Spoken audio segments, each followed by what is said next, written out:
Break a Leg by Keith Gillison. Malcolm stood on the stage and looked out at the empty theatre. The rows of folded seats, the faded burgundy curtains, the peeling wallpaper. The glory days were gone, but it was his little slice of heaven. If he closed his eyes, he could hear the applause, the laughter, and the encores. He turned at the sound of approaching footsteps. "Ah, darlings, there you are, the finest actors in England." Sid, Norman, and Derek looked behind them to see who these amazing actors were. Malcolm was getting carried away again. "Now then, lads, I've given this a lot of thought, and this year's big dramatic production will be Romeo and Juliet." It was a photo finish between the three men to contain their unbridled excitement at this news. "Can I be Romeo?" Sid asked. "I've got you down to play Mercutio, sweetheart. It's a very important role, Mercutio. You get to show off your wonderful skills," Malcolm replied, attempting to let Sid down gently. "But I want to be Romeo." "Well, the trouble is, Sidney, my dear, it's not put too fine a point on it. Romeo is an attractive young man, and you are, your face like a bloody welder's bench, Sid," Norman explained. "It's not my fault. A bloody big light fell off the ceiling and killed me. See how good you look with half a ton of steel lands on your face," Sid protested. Derek looked confused. "Am I dead?" he asked. Norman sighed. "We've been through this 100 times, Derek. You're dead, we're all dead. You'll still be dead the next time you ask if you're dead. And by the way, can I be Romeo?" How did I die?" Derek asked. "You fell down the stairs, you fool. Look, am I Romeo or what?" No, not this year, love. No. I thought we should let our newest member take the lead role this time. Congratulations, Derek. You are our Romeo." Norman scowled. "Are you sure I'm ready?" Derek asked, beaming. "Darling, you were born ready. Now, your performance the other week in South Pacific, well, it brought tears to my eyes, it did. I think it's time we pushed you to the next level." "Pushed?" Derek shouted with greater lucidity than normal. "I was pushed down the stairs." "Well, that's very unfortunate, my dear. But you know what they say? One door closes and another one opens." Derek glared at Malcolm. He much preferred being alive. "All right, loves, Romeo and Juliet. So let's start at Act 1, Scene 1.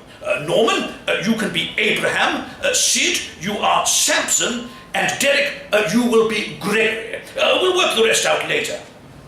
"Can't I be Samson?" Norman asked, irritated that the others kept getting the roles that he wanted. "Well, it's a bit of a problem there," Malcolm replied. "You haven't got any hands, darling.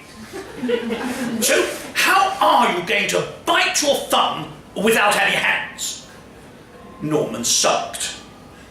"I'd still have hands if it wasn't for that stupid prop guillotine malfunctioning and chopping me bleeding hands off. I'd still have a head as well."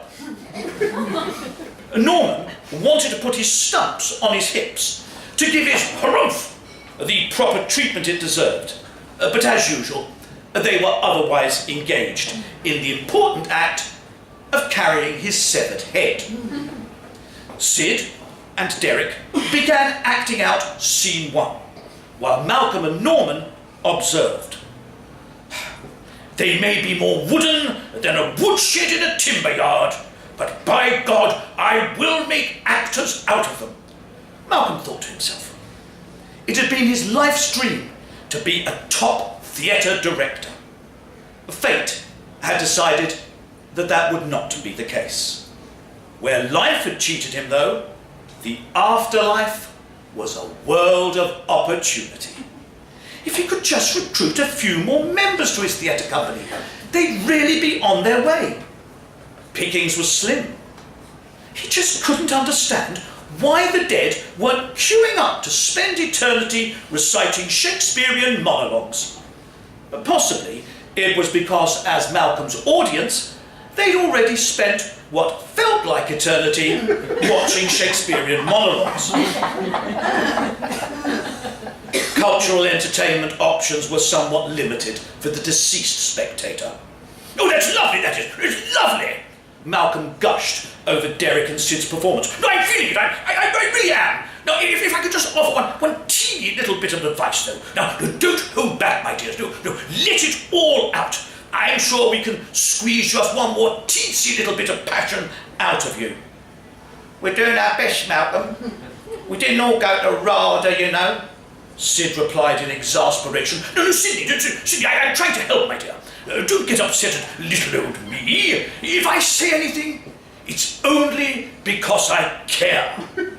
Now, I died on stage of a heart attack, playing a man who was dying of a heart attack. Now, that is how much I care, darling. Sid nodded his acknowledgement, mentally calculating the amount of times Malcolm had regaled them with the tale of his demise. It was approaching 10,000. There was a noise. Not the noise of ghosts, but a real noise. They were so much louder. The Boscombe players, deceased, stopped what they were doing. Somebody was attempting to unlock the front door and enter the theatre. "Bloody living, spoiling our fun again," Malcolm thought. "Right now, places everyone. Norman, if you could do that floating head thing again. Derek, you give them your most demonic look. And Sid, well, no, actually, Sid, you're fine as you are. You look hideous. Now remember, screams are good, but it's coronary failure that we're after. And if there is more than one of them, concentrate on any women present. We must have a Juliet." Malcolm looked at the three men attempting to pull their scariest faces.